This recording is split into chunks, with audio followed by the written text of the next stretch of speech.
Om Sadashivasamarambham Shankaracharya Madhyamam Asmadacharya Paryantam Vande Guru Paramparam.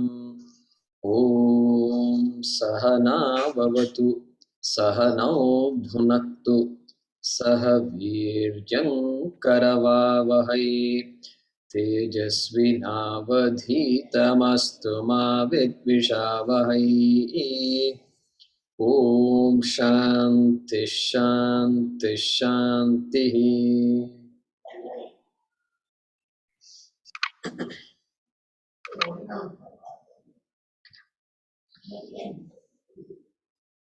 Yeah. Hemrani ji, you can unmute yourself. We're going to, all of you can repeat the Mangala Charanam. Om Namo Bhagavate after me. Om Namo Bhagavate Om Namo Bhagavate Vaivasvataya. Vaivasvataya. Yeah, mute yourself, Lakshmi ji, Lakshmi Kolari. Om Namo Bhagavate Om Namo Bhagavate Vaivasvataya Vaivasvataya Vrityave Prityakte Brahma Vidyacharyaya Dhamma Vidya Dhyacharya Brahma Vidyacharyaya Dhamma Vidyacharyaya Nachiketa Secha Nachiketa Secha. Ita Sita Cheta.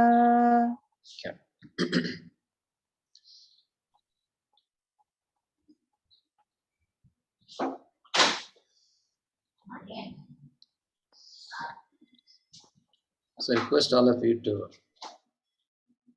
turn on your video feeds. If there is any reason why you cannot, let me know. Send me a message. Kavita Prasanna.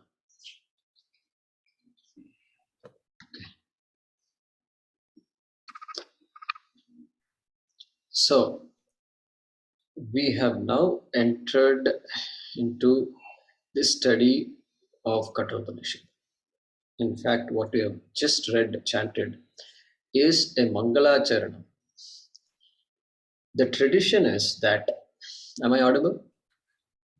Yeah. The tradition is that the author of the text from those days, they used to start out with a prayer, not some prayer written by somebody. They write their own prayer. Okay, and that's it. So they are going to write a text, long text, and so and their prayer is not another additional work. It's not work for them. For them, it just comes out. Just comes out like that. And so here Shankaracharya has written. And normally a prarthana also is in the form, in a metrical form, like a shloka. But here it's not like that. Here Shankaracharya just writes without any meter here. So when he comments on Bhagavad Gita, he writes, what he writes, he says, Om Namo Bhagavate Narayana Paro Vyaktat Andamavyakta Sambhavam Andasyantasthi me lokaha Saptadvipa cha Medini, like that he writes. So that's a meter in Anushtup Chanda. Here there is no such meter. Okay. Now, so from now onwards, I'll be explaining everything that we chant. Okay, this is how the whole class is going to work. And this is how we enter into the minds of our rishis. Okay. And so I'm so happy that you have given me an opportunity to do this once again. So here, Namo Mrityave Nachiketa Se Cha. You can mark these words. Generally, especially since we are not Sanskrit Pandits, and therefore it's nice to know what is the main sentence. Okay, what I'll tell you is, before I explain, I'll tell you what is the main sentence. What are the few words that form the main sentence? And then the rest of the words are adjectives and things like that. We can always bring them in slowly. Okay. So here, Namo Mrityave Nachiketa Secha. How many of you are using the notes that I sent out? Okay, so few of you are using the notes, printed the piece of paper and then doing that. Good, that's fine. So that I think will help you. Very convenient, is it not? Yeah, Prasanna, you had a question. Yeah, I just wanted to know which page in the notes we are looking at. I'm not able to find it. Sorry. Actually, it's the first. Must be the first or second page. We have just started Katha Upanishad, so it can't be the last page. Yeah, second page. Swapna is saying second page. Okay, thanks. Om Namo Bhagavate. Like that, it should start. Okay. Yes or no? Did you get it, Prasanna? Yes, I got it. Thank you. Okay. Okay. So, Namo Mrityave Nachiketase Cha. If you can mark those words, underline or do something, that will be so that you can follow the same convention throughout the text. So, whenever you see that convention, you know immediately that is the main sentence, like that. Follow any convention you like. I might say underline, but you can use your own convention. Om. This is the Mangala Suchakam. So anything we start in our culture, in our tradition, Om. Start with Om. Om is the name for Bhagavan. Ishwar ka naam hai. Sound symbol. It is only a sound symbol. It's not a written symbol. Even though we write, the particular way of writing we have developed over time, but it's not a written symbol. Om is a sound symbol. It is 3 matras and then it has to be chanted in a particular way. Om. 3 matras. That's the way it should be chanted. So, look at this here. What is Shankaracharya doing? Namo Mrityave. Mrityave, Chaturthi Ekavachanam, right? Mrityuhu, Mrityave, Mrityubhyam, Mrityubhyaha. Okay, Mrityave. So, my salutations to Mrityuhu, the Lord of Death, Yama. Yamaya Namaha. That is what he's saying. Yamaya Namaha. Because Yama is the one who is the teacher here. And Mrityu. He is Mrityu, so he chooses to use the word Mrityu. Some of us who do this Sandhyavandanam every day, we chant, we get a chance to do Yama Vandanam. Sandhyavandanam 3 times a day we do. And we have to look at the southern direction and we have to chant Yama Vandanam. Yamaya Dharma Rajaya, Mrityave Chantakaya Cha, Vaivasvataya Kalaya, Nilaya Parameshtine, Prakodaraya Chitraya, Chitraguptaya Vai Namaha. Like that it goes. So there, all those words are all synonyms for Yama, different names of Yama. Yamaya, Dharma Rajaya, Yama is also called Dharma Raja, Mrityave, Antakaya Cha, Vaivasvataya, Kalaya, Nilaya, Parameshtine, Prakodaraya, Chitraya, Chitraguptaya. So many synonyms are there. Okay. Now here, Bhashikara is said Mrityave, and then he's also saying one of the synonyms he picked from there. What is that? Vaivasvataya. Correct? Vaivasvataya. Son of Surya Devata, son of Bhaskara Devata. Yama is the son of Surya Devata. And Surya is Vivaswan, therefore Vaivasvataya. The son of Vivaswan, in Sanskrit etymologically that word will become Vaivasvataha. Therefore, Vaivasvataya. I'm audible and you're following me, correct? Okay, anytime you're totally lost, you let me know. You can tell, can you repeat it? Like that you can say. Yeah, and you can't raise your hand too many times in class also. Prasanna, second time he's raised a hand. No, okay, he's saying thumbs up. Okay, he's saying thumbs up. Thank you. Okay, good. So, Vaivasvataya.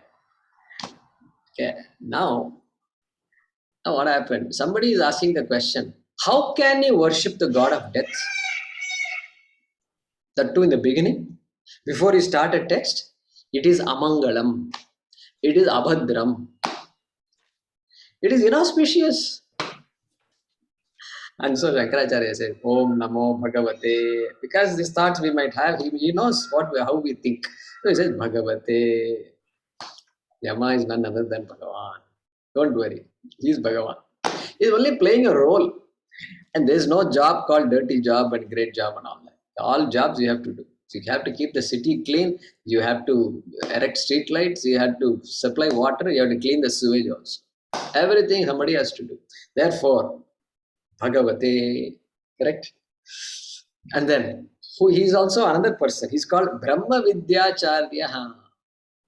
He is not an ordinary guy. In this particular story, he becomes not Chitragupta. He is not collecting all these lives, putting in his pocket. No, putting an end to lives. Antakaya cha. No, not Antakaya. Brahma Vidyacharya. He is the one who is a teacher of Brahma Vidya. And therefore, Brahma Vidyacharya. Okay. And then finally, Nachiketa Secha. Cha means and. Nachiketa se. Sakaranta Pullingam. Nachiketas. Therefore, Ekavachanam Chaturthi Nachiketa se. Okay. Nachiketa se cha. And to Nachiketas also. My God, look at that. Not only Yama is being praised, worshipped here, saluted, and he is saluting the student also. Student is very rare. You don't see this anywhere. I am not. I need to think hard to come up with another example in our Shastra. That is because Shankara is saying once you study the Upanishad, you will fall at Nachiketa's feet. Automatic. That's how inspiring this boy is. And you will fall at his feet. You are not going to think student, teacher, all gone. This boy is so great that you don't know whether you have to do namaskar to Yama or to Nachiketa. Like that it will be. Therefore, Nachiketa say, cha. And in the story also, Yama is going to say, you are a great student and we wish that we have students like you. Yama is going to say that. It's just mind-boggling the way the dialogue goes. Yama is telling, in this Yamaloka, we don't get good students, it seems. And so we hope we get more like you, he says. We'll see that. Okay. And then, of course, Nachiketa says, sir, I worship Nachiketa because Nachiketa gains knowledge. He is qualified to be a teacher. And he may have taught others also. Very much he could have taught. And so he is my Acharya, no doubt. And that is another reason.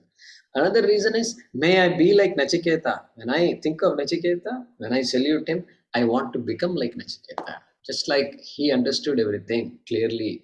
And so also may I be Nachiketa, like that. So all that is embedded in this one shloka. Okay. Okay. Now we are going to chant the next line. He's going to start the bhashyam now. Okay. So it's a very, very auspicious time for all of us. So what we'll do is we'll generally in an alphabetical order we have a list so that the next person can become ready to chant. Today we have not set it up yet. So I'll just call out the person who's there on the screen. Prasanna, you can unmute yourself and let's see. Is Vijay there? Here? Yeah, there he is. Yes, Guru. I'm there. Yeah, there you are. Okay, Prasanna. So all of you can repeat after me. Atha Kāṭhaka Upanishad Vallinam Kāṭhaka Upanishad Sukhartha Prabodhanartham Sukhartha Prabodhanartham Alpagrantha Vrittihi Arabhyate. Vrittihi Arabhyate. Yeah. That is the first sentence that Shankara writes after his prarthana. Okay. And there also, he starts with the word Atha. Okay. Atha is another Mangala Suchaka Shabdaha like Omkara. Mangala Suchakam. It's equal to Omkara in its use. And Atha, Athato Brahma Jityasa. Like that, Veda Vyasa starts as Brahma Sutra. So common. Atha is also common. Atha, it has a meaning. Here it means thereafter. Thereafter,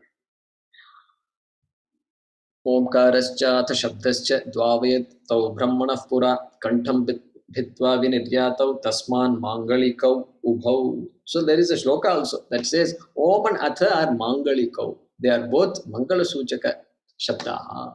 Like that, there is a shloka. You don't have to worry about that. So Om and Atha. So Atha is mangala suchaka.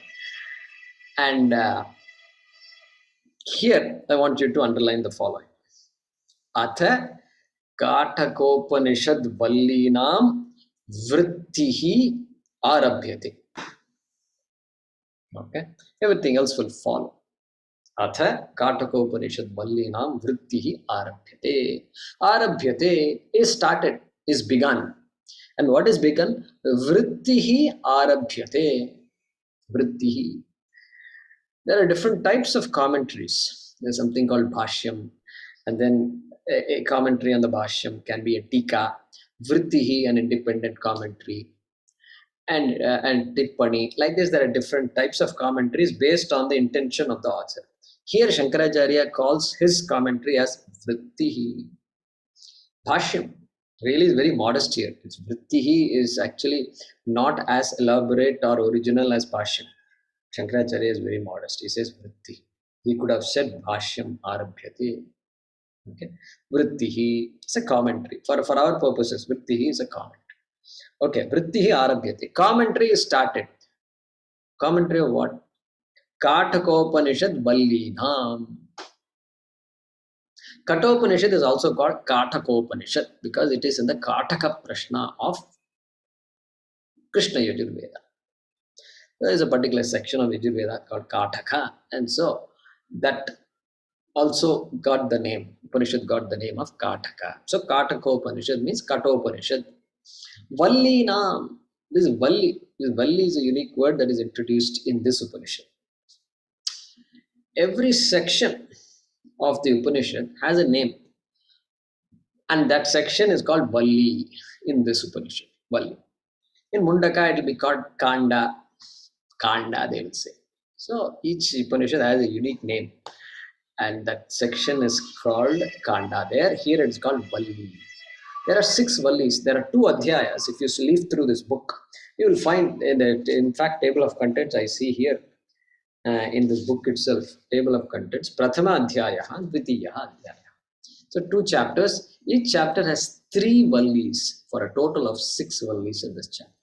So Shankaracharya is referring to that as Vallinam Vrittihi. Vallinam Vrittihi. I am going to the commentary of the Vallis of this Upanishad is started. Okay. Okay. Atha, thereafter. Thereafter means what? As though he is not. How can you start a sentence, a text with thereafter? Have you ever seen a text starting with thereafter?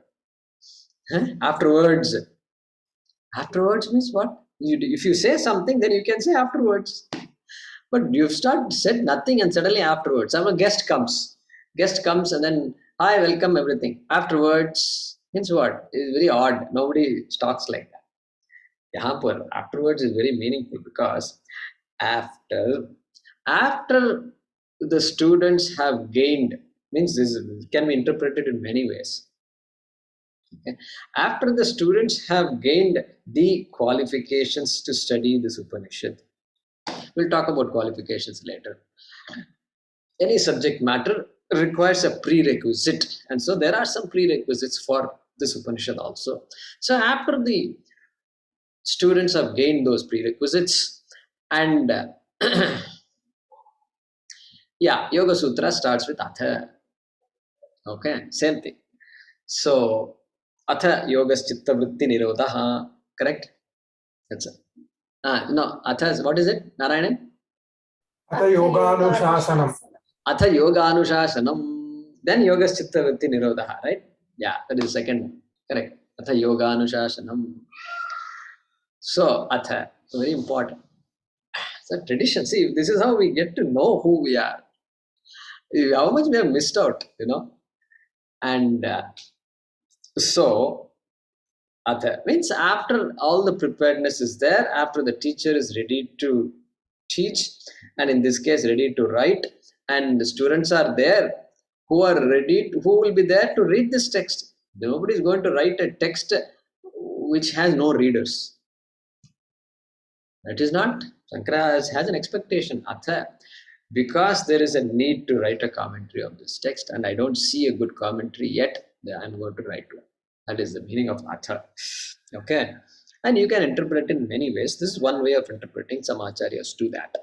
Okay, now Sukhartha Prabodhanartham Alpa Grantha Vritti. This Vritti is what? What kind of commentary is this?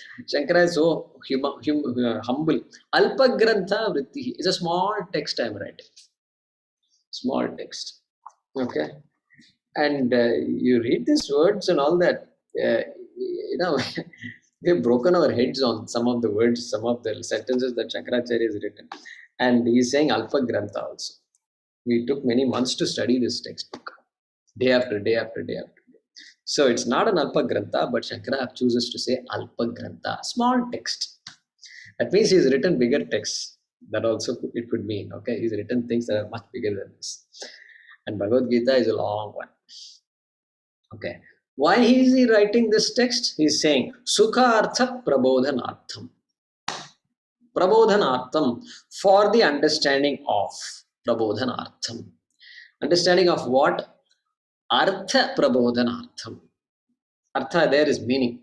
The second artha is for the purpose of. The first artha is for understanding the meaning of. Arth. Iska arth janne ke liye. Artha Prabodhanartham. And what kind of understanding? Sukha artha. Sukha. For easy understanding of the Kaṭhopaniṣad mantras. Okay, that is what he is saying here. So generally in Bhagavad Gita, in Moola mantras, I will give the translation of the mantra. Here, I am not going to give the translation of every line that Shankara is writing. Your homework for those of you interested is, before coming to the next class, you can translate each of the sentences that we have covered. Okay. So, for example, thereafter, a brief commentary of the Vallis of the Kathopanishad in the form of a small text is started for the purpose of easy understanding of its meaning. Okay, make sure you don't forget each segment, each word you have to make sure you have covered.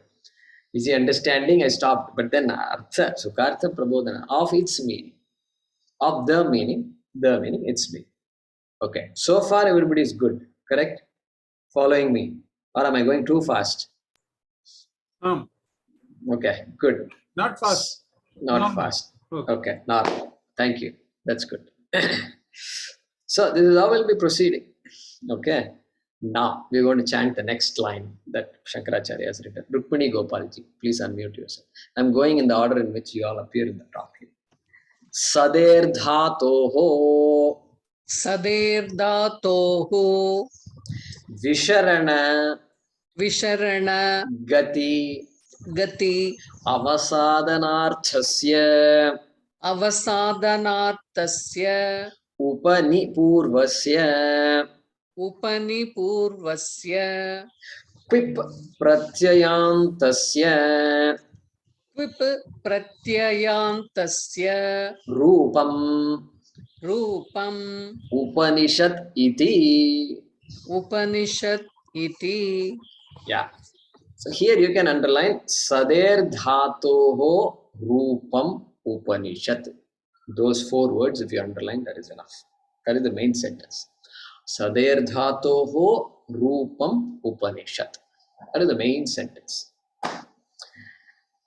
And Haraprasad ji 2 classes ago asked the question, why do you refer to Vedanta as Upanishad, or why do you refer to Upanishad as Vedanta? That explanation is being given now. Okay. So that's an amazing question, I thought, because he's about to come and he asked the question also. See how it works. Okay. So Upanishad iti Upanishad. Rupam Upanishad. Upanishad is a form is a form. He's now what he's going to do, Shankaracharya, I'll give you a heads up. He is going to break open this word Upanishad and analyze this word exactly like all Sanskrit words are analyzed. This is not new. And he's saying Upanishad also should be understood the same way. And I'm going to help you understand the word Upanishad. It's not like looking up a dictionary and saying the meaning of the Upanishad is that. No.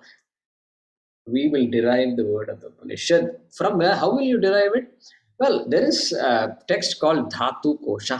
How many of you have heard of Dhatu Kosha? Yeah, Dhatu Kosha. Dhatu Kosha is a book of about 2200 dhatus. Sanskrit has only 2200 dhatus. That's it. That's it. Dhatu means this basic roots, if you want to call it, from which the entire language has come. Like there are 120 or 115 elements in the periodic table. That's it. From that 120 elements, the entire world of chemistry has come, correct? Every formula has to include those 120 elements. You can't include a sudden your own little letter. No, not possible. That same way here also, 2200 roots, and so he's going to say that. He's going to say what? Dhatoho, sader dhatoho rupam Upanishad. He says Upanishad is a form of the root sat. Sad, not even sat, sad. S-A-D, sad. Got it? Upanishad is a form of the root sad. Sader dhatoho. Sade is a way of saying sad root. Okay, it's a way of saying sad root. Sadi and then Sade, etc. We don't have to go into the details now. Okay, Sad. Now, rest of the words are going to be what? Dhatoho is Shashti Ekavachanam. Okay, Visharanagati Avasadanarthasya Shashti Ekavachanam. Upani Purvasya Shashti Ekavachanam. Pip Pratyayantasya Shashti Ekavachanam. Correct? Therefore, that Dhatu is going to, the adjectives of the Dhatu is going to be everything else. Okay. And here is how it works. Okay. Upanishad. Correct? Upanishad. He's going to break it into those things. There is a prefix called Upa. There is another prefix called Ni. And then the Dhatu is Sad. Okay. This is all three pieces are there in this word. Now, he's going to explain that. Okay. First thing he says, he's going to tell us the meaning of the Dhatu Sad. All you have to do is go to ashtadhyayi.com and then type Sad and then it will tell you the meaning. That is the same meaning he's telling here. It is not Shankara's meaning. It is a meaning given in Dhatu Kosha. He is saying Visharana Gati Avasadanarthasya. Visharana Gati Avasadanam. These are the three meanings for the word Sad. So says the Dhatu Kosha. This shows that Shankaracharya has the Dhatu Kosha memorized. Okay. This is a proof for us. Okay, if not memorized, he has the book. But you look at Shankaracharya, they all study Dhatu Kosha. In Veda Pathashala, they study. Today, they study. Okay. Kids memorize Dhatu Kosha. What to talk of Shankaracharya? Okay. So, it's all just comes like that. From young age, they study like this. So, Shankaracharya memorized it. Okay, now we have to understand what is all this. What are these words? Three meanings. Okay. What are the three meanings? Visharana. Visharana. Visharana means in the sense of destruction, removal, elimination. Okay. Destruction. One word if you want to say. Removal, destruction. Okay. Gati. Gati means some kind of movement.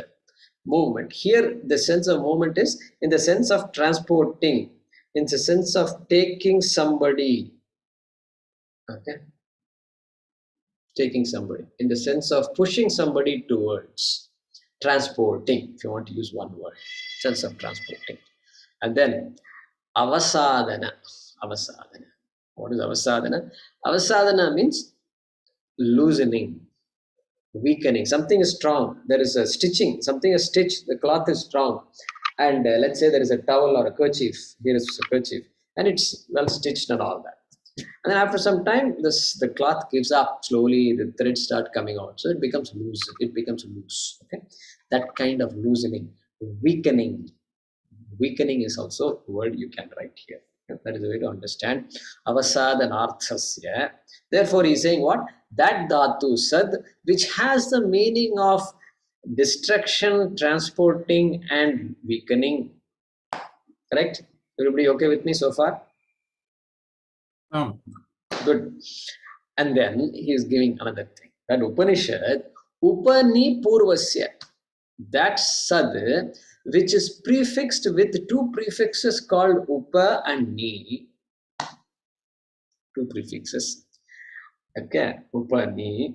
And then one more information he gives us. He says, Quip Pratyayantasya. There is a suffix also. After sad, there is another suffix.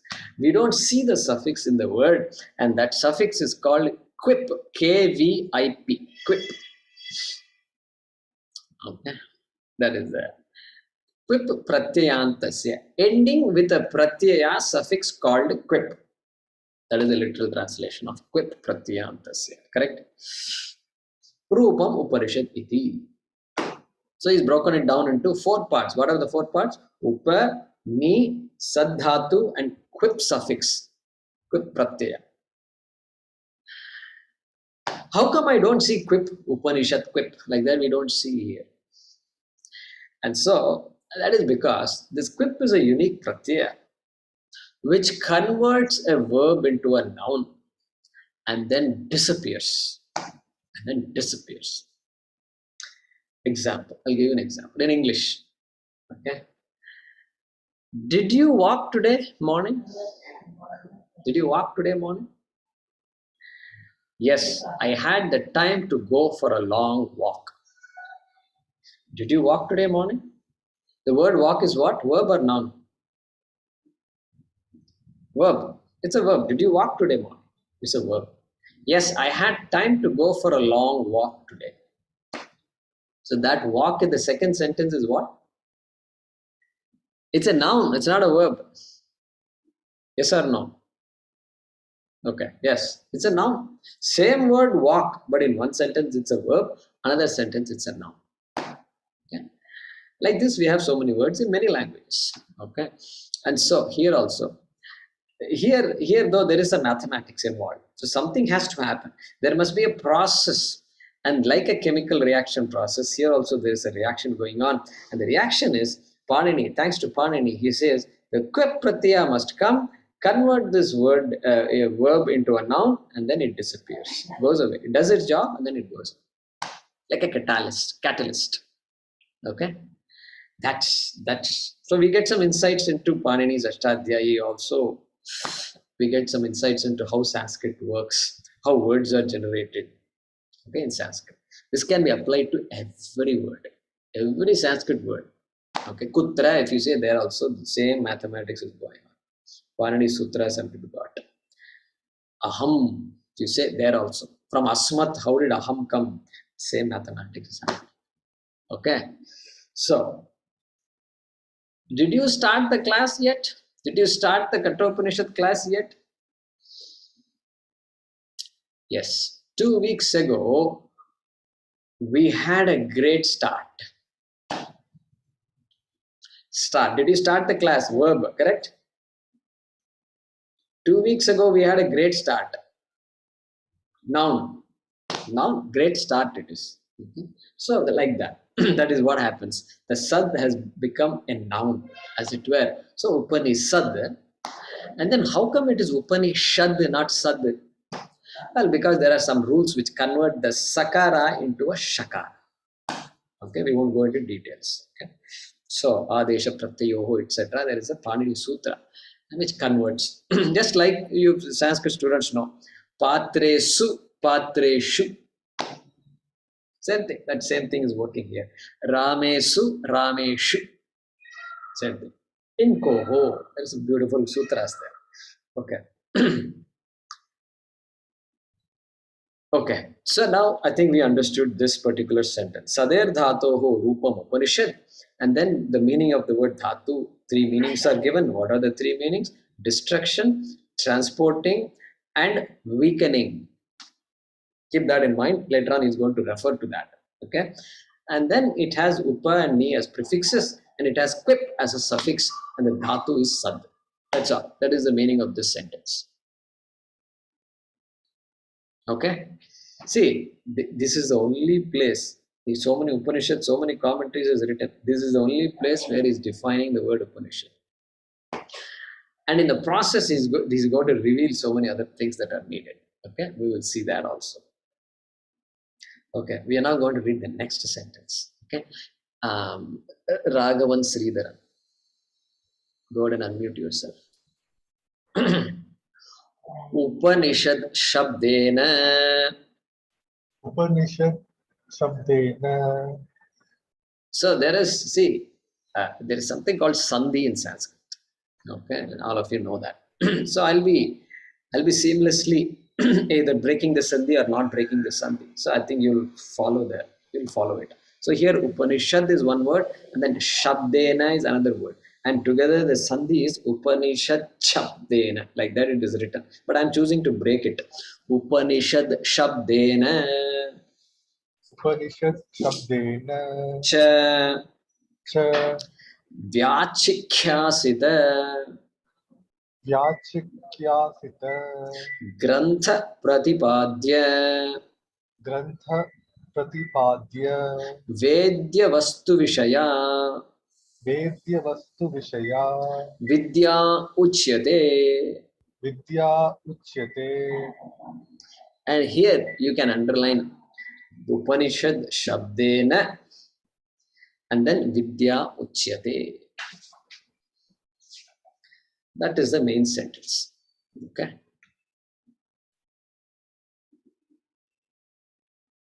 Okay. So Vidya Uchyate. Upanishad Sabdena Vidya Uchyate. By the word Upanishad is meant Vidya, knowledge. Correct? By the word Upanishad is meant Vidya, knowledge. That is what he is saying. That's what he is saying. Now, and he's now every other word we can understand. Okay?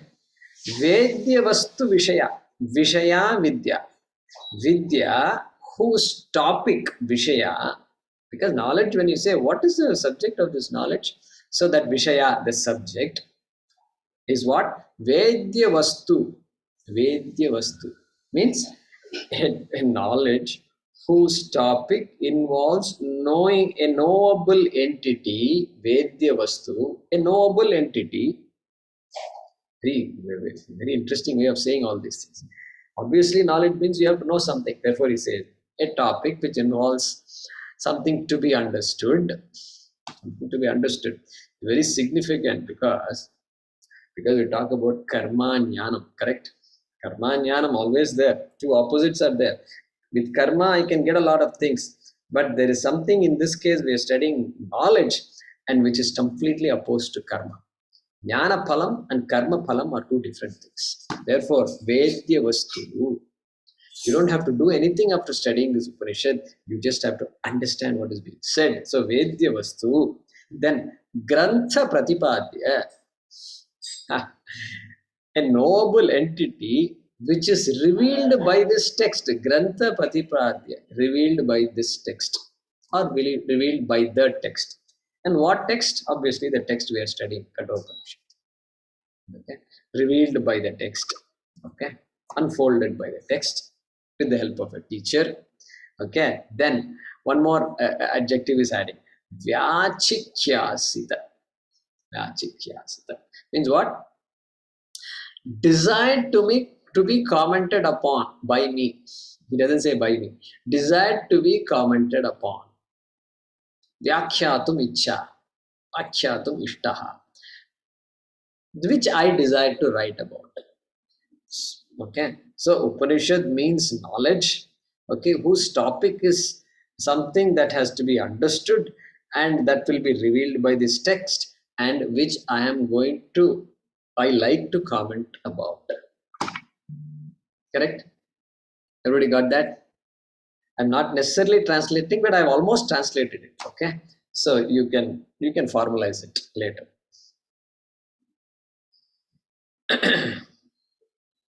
So Maya Vyakhyatum Ishtaha Vyachikyasitaha Vyachikyasita. So sun pratyaya. So pratyaya called sun involved there. Okay. Next, we're going to read the next sentence. Surendraji. You can unmute yourself. Kena Kena punaha arthayogena punaha arthayogena Upanishad shabdena Upanishad shabdena vidya uchyate vidya uchyate iti uchyate. iti uchyate. And here you can underline Kena Upanishad shabdena vidya uchyate. Upanishad shabdena vidya uchyate was said in the previous sentence. Now he's saying, he's asking himself a question. Kena, by what, how do you say Upanishad is vidya? He's asking a question. See how he slowly is building up.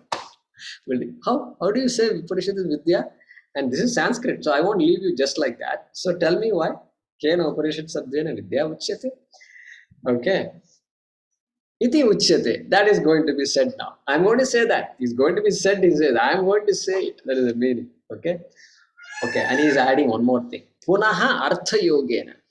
And again, punaha means again. And again, how do you say that Upanishad is vidya? Artha yogena. By what derivation? In what way are you going to say that Upanishad means vidya? Artha yogena, derivation. By what? Connection to meanings. Connecting to meanings. Meanings means what? Meanings of the parts of the word. So tell me more about this Upanishad, Pip, etc. so that I can understand what you just said, which is Upanishad means vidya. Okay? So like geology, if they say geology. Hey, logi or logos means knowledge, and geo means earth, related to earth, and therefore geology means earth sciences. Earth sciences. Sometimes they call school of earth sciences, they call. They don't say school of geology. So earth sciences. Like that. So you know what logos means or logi means, and then you know what geo means. That is why geostationary means what? Geostationary orbit. An orbit around the earth, geo, which is at a constant distance from the earth. Therefore, geostationary orbit. It's moving, it's not stationary. The object is not stationary, but the distance from the earth of that object is constant. Therefore, it's called geostationary. Now, like this, once you know the meanings of these parts, then you can figure out the meaning of the overall word. Okay. That's what he's saying here. Mahodaya, Yeah. please give me the words which are to be underlined again, please. Kena is the first word, and then Upanishad Shabdena is the fourth. I don't want to say number. Upanishad Shabdena Vidya Uchyate. How do you? By what method? Kena Kasmat Kena Prakarena. By what? In what? How do you? In what manner can you say Upanishad means Vidya? That is the meaning. Artha Yogena. By what derivation? By what connection to the roots, the parts of the word Upanishad? Okay. Like in Sanskrit, it's very nice. And Khagaha. Khagaha. So, Khagaha means Pakshi, bird. Correct? So, how do you say Khagaha is Pakshi? Very easy to say, very easy to derive. If you know Sanskrit, very easy to derive. Kha means Akasha. Kashaha. And then Ga stands for Gachati. Ke Gachati iti Khagaha. That which moves in the sky is called Khagaha. Anything that moves in the sky can be called Khagaha. A bird can be called Khagaha, and these days an aircraft, a flying aircraft is also called Khagaha. Correct? So Pakshi, Hindi mein Khag bolte hai na. Khag. So I remember when I used to, in school, studying Hindi, I heard the word Khag. And so anyway, that is how, that is what he's asking, and he's going to answer that question also. Okay? So Sri Vidya, Go ahead and unmute yourself.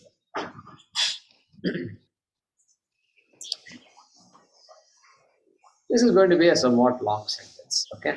Ye mumukshavaha ये मुमुक्षवः drishtanushravika दृष्टानुश्रविक Vishaya Vitrishnaha Santaha विषय come again Vitrishnaha Santaha विषय विदृष्णाः सन्तः Upanishad Shabda Vachyam उपनिषद शब्दवाच्यां Vakshyamana Lakshanam वक्ष्यमाणलक्षणां Vidyam विद्याम् Upasadya Upagamya उपसद्य उपगम्य Tannishthataya तं निष्ठतया Nischayena Shilayanti निश्चयेन शीलयन्ति Tesham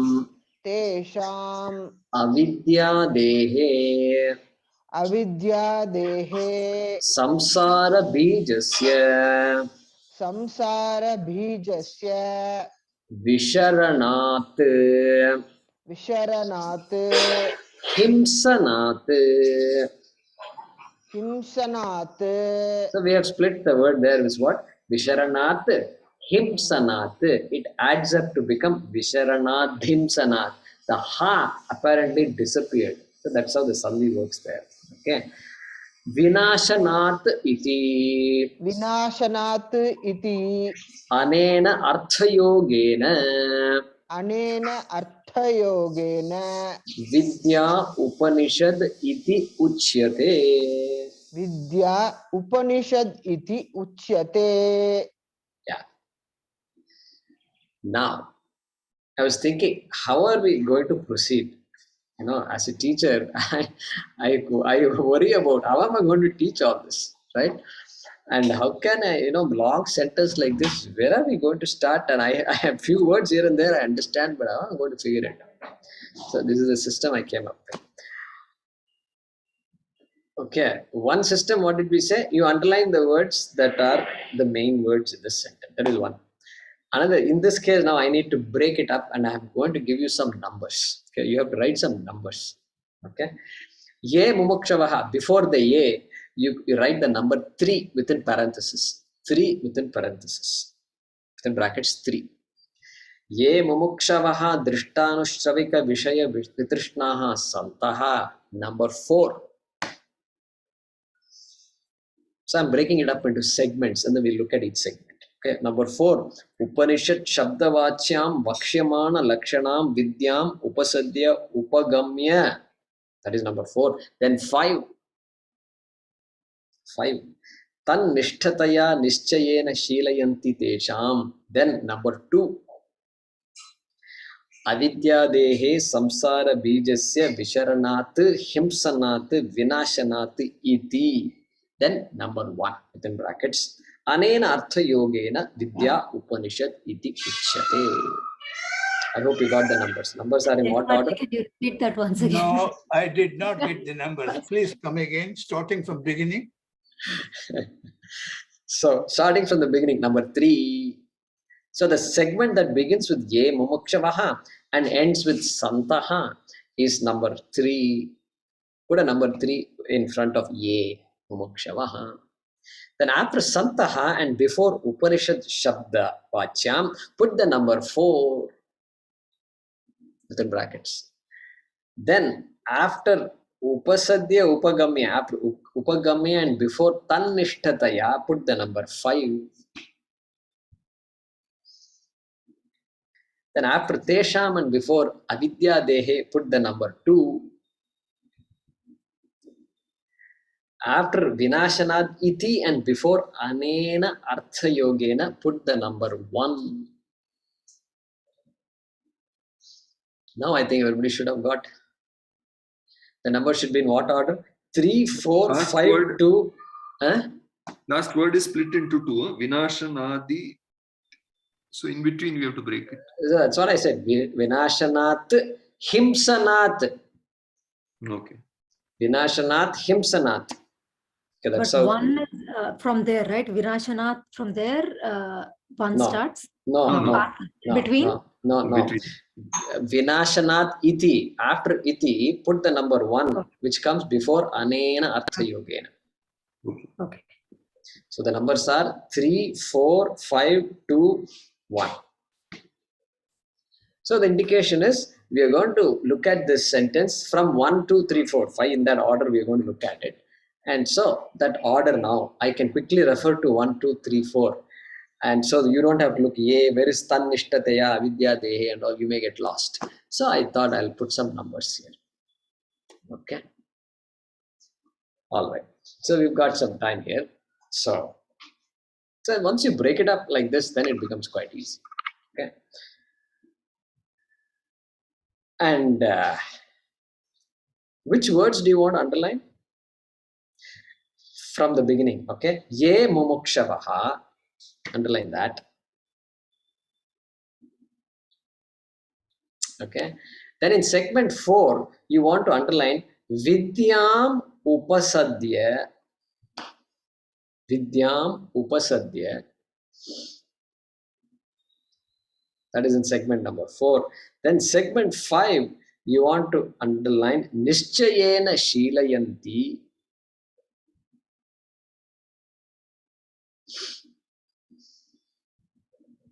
Then segment number 2, you want to underline Samsara Bijasya Visharanat. Samsara Bijasya Visharanat.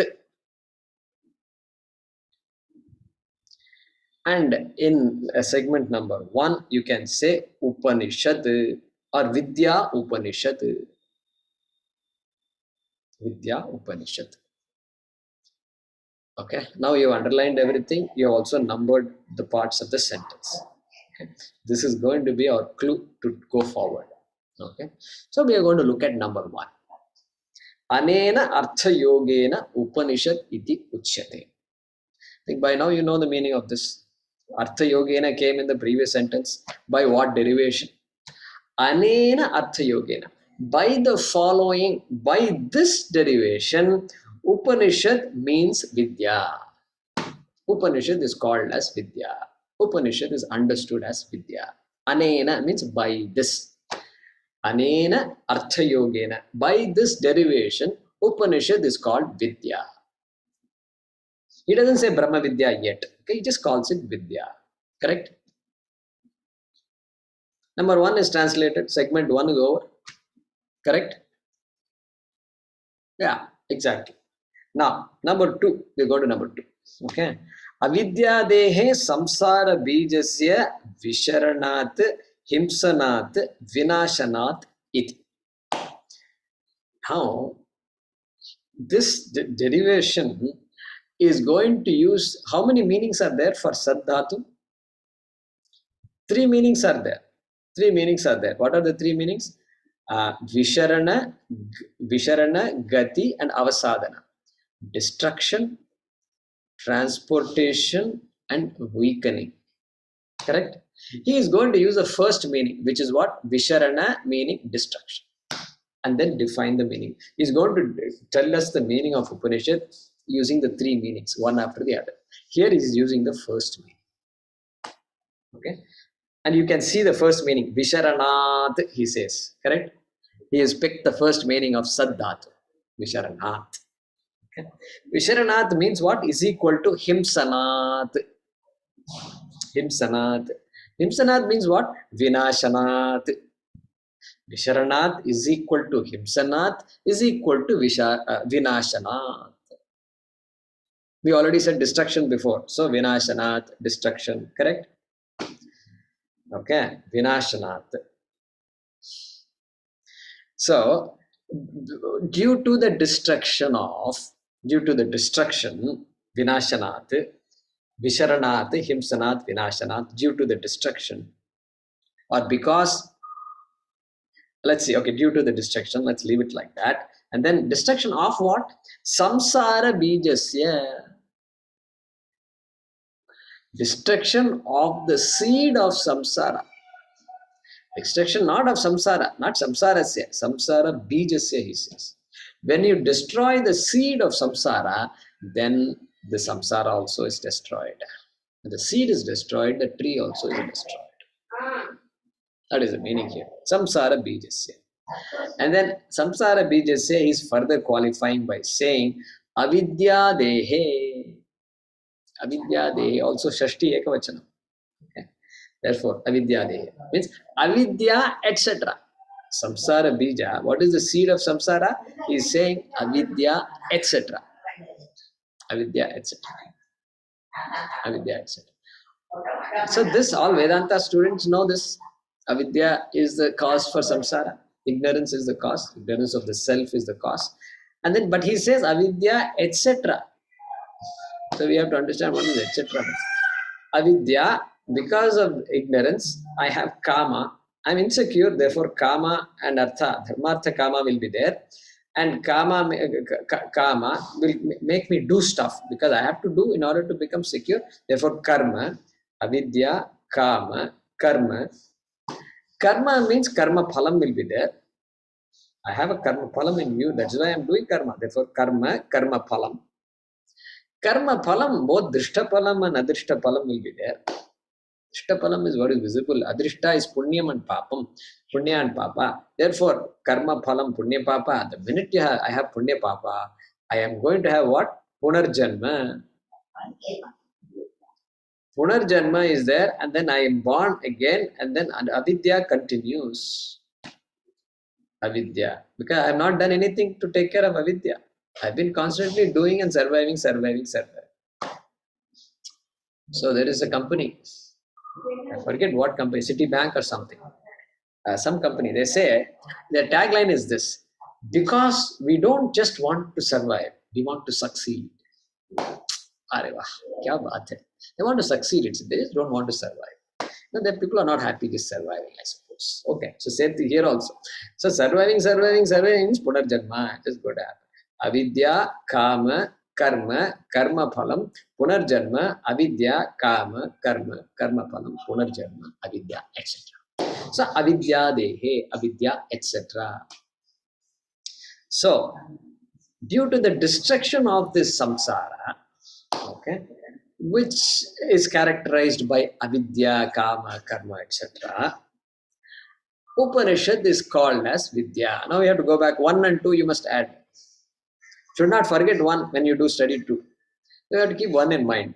So, because the one of the meanings of the word sad is visharana, which means destruction, and destruction of what? The samsara bijasya, and the seed of samsara, which is, by the way, which is avidya, etc. Okay, ignorance, etc. And because of the destruction of that Upanishad, what destroys that? Vidya only destroys it. Vidya only can destroy avidya. He's introduced avidya here. Okay? The only thing that can remove ignorance is knowledge. And therefore, he's introduced avidya, therefore Vidya. Upanishad is called Vidya. Correct? So far, okay? Good. Okay. Then, number 3 we have to go. Okay, so then go back to number 3. Ye mumukshavaha drishtanushavika vishayavatrishnaha santaha. Okay. Now, so for whom does this happen? He's talking. Ye mumukshavaha. Those mumukshus, those people who seek moksha. Ye mumukshavaha. Mumukshavaha is plural, right? Prathama vibhakti bahuvachanam. Ukaranta pullingam mumukshu. Mumukshu. So, mumukshuhu, mumukshu, mumukshavaha. Like guruhu, guru, guravaha. Same thing. Ukaranta pullingam, right? So, those mumukshus, and then he is going to explain who a mumukshu is, what kind of people they are. They are drishtanushavika vishaya vitrishnaha. Okay. Vitrishnaha. Trishna means thirst. Trishna means hunger, thirst, a desire for. Vitrishnaha means vigataha trishnaha. Those for whom the desire is gone. Desire is gone, it seems. Okay. And what kind of desire is gone? Desire for what? Vishaya vitrishnaha. Desire for things in general. Vishayas. Vishayas don't attract them anymore. And what kind of Vishayas they are? They are two types, Drishta and Anushravika. Drishta, you have to split it into two. Drishta and Anushravika. Drishta Vishaya. Drishta Vishaya means what? The things that I am seeing right now in front of me. I've lived for so many years. I know what the world can do for me. I know what are the things that are good for me, not good for me. Everything I know. All they are all called Drishta Vishaya. Including family and everything, from family, from the self, body onwards, everything I know. The entire world I know. What the entire world means, whatever is needed for me, I know. They are called Drishta Vishaya. And then, look at this. Anushravika. Anushravika. Okay? A very interesting word. And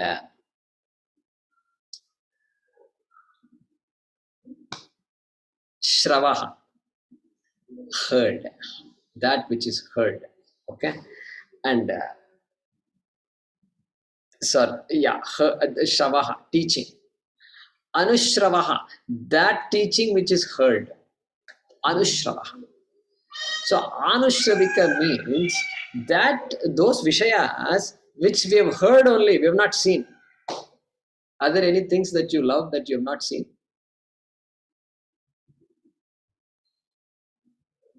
Yeah, there are things. And most popular thing is heaven.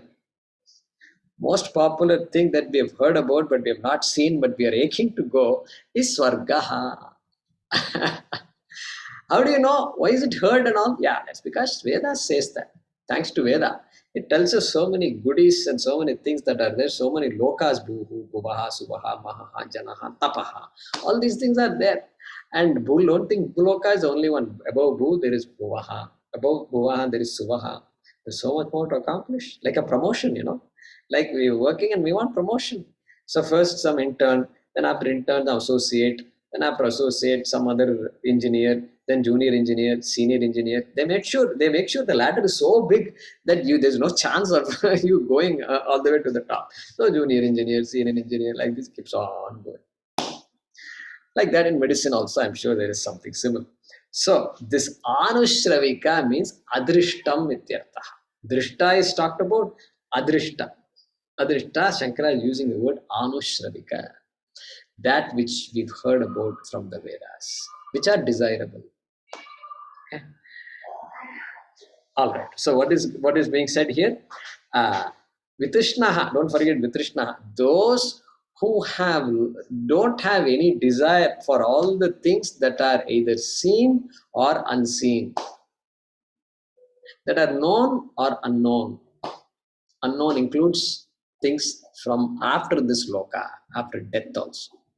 That means even after death, they're not desiring anything in Swarga also. So Viragaha, Tattva Bodha, when we studied, what did we see the definition of Viragaha? Vairagyam. Vairagyam is what? Iha amutrartha phala bhoga icha rahityam viraga. Same thing here. Iha means here in this loka, drishta. Amutrartha, amutra means there. There is it's like, people do, they just, they one eye they blink, People blink one eye. That means what? Something is got communicated. Like this means then context is there and then you do it like that means, yeah, got it. So like that. So they got it. So Amutra means there. There means you should not ask there means where and all. Which city, town and all. I should not ask all that. There means far away. There. So Swargame. So Iha, Amutra, Artha here is Vishaya. Artha means objects, things either here, Iha or Amutra, there. Phala Bhoga, enjoying it. Bhoga means enjoyment. Icha Rahityam, Icha Rahitva, desire, free from desire. Icha Rahityam. Like that Tattva says. Same thing Shankara is saying here in different words. Okay. There also Shankaracharya. Santaha means being. Those people who are mumukshus, who seek moksha, who being in this way, being free from the desire for things here and everywhere else. Correct? Understood? Segment number 3 is understood. Correct? Okay, we have a couple of minutes left. I want, at least we should finish the remaining 2 segments. Okay, so let's look at segment number 4 here. Upanishad Shabdavachyam Vakshyamana Lakshanam Vidyam Upasadya Upagamya. Okay, that's the 4th segment. Okay. Main thing here, what did we underline? Did I tell you what we should underline? Yeah, Vidyam Upasadya, I told you to underline. Correct? Vidyam Upasadya. Upasadya is equal to Upagamya. Shankara himself writes and then he explains also. Upasadya. And the key word is what there? The key, absolute key is what there? Upa. If you want to bold it, you bold that Upa. Because Upa is referring to the Upa of the Upanishad. Correct? Upa. That whole segment, Upa is to be put in bold. And Vidyam Upasadya is underlined. Okay. And Upa. So now he's telling Upa means Upasadya. Upasadya means Upagamya. Upagamya means approaching. Approaching. Upagamya. Approaching. Having approached, in fact. It's called having approached. Having approached what? Vidyam Upagamya. Vidyam Upasadya. Having approached this knowledge. Okay. Having approached the knowledge, because they know avidya is the cause for samsara, so they are seeking knowledge, vidya. So Vidyam Upasadya Upagamya. These people, these mumukshus, okay. And what kind of vidya it is? It is Upanishad Shabdavachyam. It is that knowledge which is referred to by the word Upanishad. That kind of knowledge which is indicated by the word Upanishad. Okay, and then Vakshyamana Lakshana. Shankaracharya is so compassionate. Vakshyamana Lakshana. And it is also what I am about to talk about. Or it is also what Yama is also going to talk about. Not I, Yama. Vakshyamana Lakshana. Yama is going to talk about that. It's not a suspense. It appears like a suspense, but there is no suspense here. And it's Yama is going to talk about that Vidya. That Vidya. Those mumukshus who are approaching this knowledge. Number 4 is done. Okay. I'm going to move. Okay. Next, number 5. Tan nishthataya nischayena sheelayanti tesham. Okay. Here, you've already underlined nischayena and sheelayanti. But then you have to bold one thing. Can you guess what is it you have to bold? Huh? Unmute. Huh? Nishtha. Ni. Just ni. Just ni. Because Upa ni. He's now come to ni. Just the ni you have to bold. So that when you look at this after you go home, you can say, okay. Hey, go home. What kind of going home? Everybody is at their home anyway. So this is old-fashioned go home. You know, it's like you're all sitting in a class, and after you go home, you do your homework. This is all those. We have to start changing the language. So anyway, so that ni is bold because ni is coming from ni. He's covered Upa. Upa means what? Approaching. Ni is what? He's going to explain now. And ni, he says, Nischayena Sheelayanti. They approach this Vidya, they approach this Upanishad for the study of Upanishad, and then Tan Nishtataya Nischayena Sheelayanti. They have Nishta. With a commitment, they come towards this Upanishad. They have to have a commitment. Nischayena Sheelayanti. They study with a certainty, with a commitment. Nischayena, certainty. Why commitment is needed? Well, anything that we pursue, commitment is needed.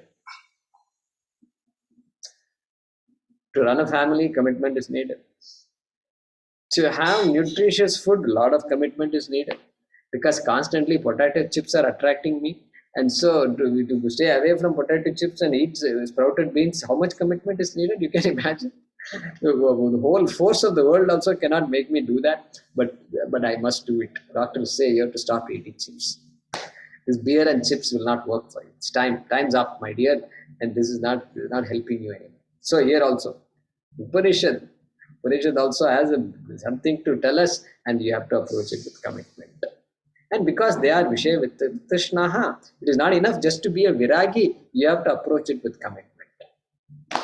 Okay, Shravanam, Shrotavyam, Mantavyam, Vididhyasitavyam, Yajnavalkya. Approach it with commitment. Okay, so Tan Nishtataya Nishchayena Shilayanti.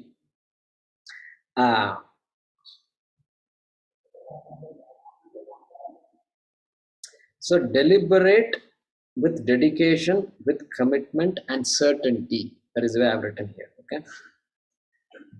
Deliberate. Deliberate means what? Initiative must be there. This pursuit has to come from some understanding. It is not just because, oh, Upanishad is, I've heard a lot about Upanishad and I feel like studying Katha Upanishad. That is not enough. It won't work. It won't work. Curiosity will not work. That is a meaning. Tan Nishthataya. I'm not just curious. I'm not curious about Upanishad. I am now clear that Upanishad has something to offer me and I'm going to study it. Come what may. That is the idea here. Okay. Okay. We have finished what? 5 also is done. Tesham. Tesham. Tesham means what? Of those mumukshus. Of those mumukshus who are also coming at this with a commitment. Okay. Now we have covered all segments. Okay. I'm not going to translate the whole sentence again. Okay, you can do it, but I'm going to summarize it. And the summary is simple. Ye mumukshavaha underlined, and then vidyam upasadya upagamya underlined, and then nishchayena shilayanti underlined, and then samsara bijasya visharanat underlined, and then Vidya Upanishad iti. So if you pick up all those underlined things, what do you get? Upanishad is called Vidya because now I'm going to number 2, because the Vidya that is contained in the Upanishad, Vinashanat, it removes the cause of samsara. Okay. For whom? For mumukshavaha, ye mumukshavaha, who are free from desires for all these things. And what kind of Vidya it is, now he's going to explain. That Vidya, approaching that Vidya, they approach the Vidya with Nishchayena Shilayanti. Nishchayena, they approach with deliberation, with initiative, with a commitment. So, Upa is what? Approaching this Upanishad, Upa, and then Ni, certainty, definiteness, commitment, correct? Upa, Ni, Nishchayena. That is the way to remember it. Sad. First meaning of Sad used here is called Visharana. Visharana means Himsana. Himsana means Vinashana. Vinashana means destruction. Because Upanishad destroys avidya, which is the cause of samsara, this Upanishad is called Vidya. Brahma Vidya. He doesn't say Brahma Vidya, but it is Brahma Vidya. Atman Vidya. Everybody got that, correct? One meaning of the word Sad is over. Next, he will continue with the second meaning of the word Sad, which is Gati, Visharana, Gati, Avasadhaneshu. Okay? How is it? Rameshji also is saying this. Rameshji is not studying Sanskrit. Still he is saying like this. I am very impressed. I am so impressed by Rameshji. Who else? No, it's little bit fast for me, Jayakumar. Little fast for you, Haraprasadji. Okay. Yeah, little bit fast for me. Little bit fast. So I have to, that volume dial is there, in those days, this radio, they used to have a dial. So dial down slightly, that's what he's saying, slightly dial down. Okay. I will try to do that. Kumarji, I like not this. I'm talking about the speed dial. Speed, yeah, speed. Thank you, Haraprasadji. I understood it. Gati, your Gati. My Gati, correct. My Gati has to be slightly lower. Okay. What else? Any other feedback? I like the numbers by which you can analyze the sentence. How like you derived, that is most interesting for me. Okay, like the numbers. I came up with it just a week ago. I was thinking, how am I going to do this? And in the class, first of all, in the class, I should not be struggling to go this way and that way. That is a utter waste of time. So this helps me also. And I'm glad it helps you also. My teacher used to say depth charge versus surface swimming. Ramu. Ramuji, where are you? Yeah. Okay. Oh, there you are. There you are. Okay, now we can see you. Finally, we can see you. Now I just adjusted the thing. He used to say depth charge versus surface swimming. Oh, depth charge versus surface swimming. Okay. So this is the depth charge. This is depth charge. Okay. Depth charge. Okay. Boring. Huh? Boring. Not the boring. depth charge. Depth, boring. Not the depth. Boring. Boring. Not boring. Not boring, but boring. Okay. Okay. Because see, look at this. If there is no commitment and if love for Sanskrit is not there, this is overkill, Guruji. This is all overkill. Overkill it is. Who wants to get into the meaning of the word Upanishad and all that? No, it's overkill. So therefore, this is out. Any other feedback? Yeah, Hariji is raised his hand. Guruji, should we stop this recording and satsang? Yeah, let's do that. We'll finish the class with the Shanti Mantra. Okay? You can mute yourself, all of you can.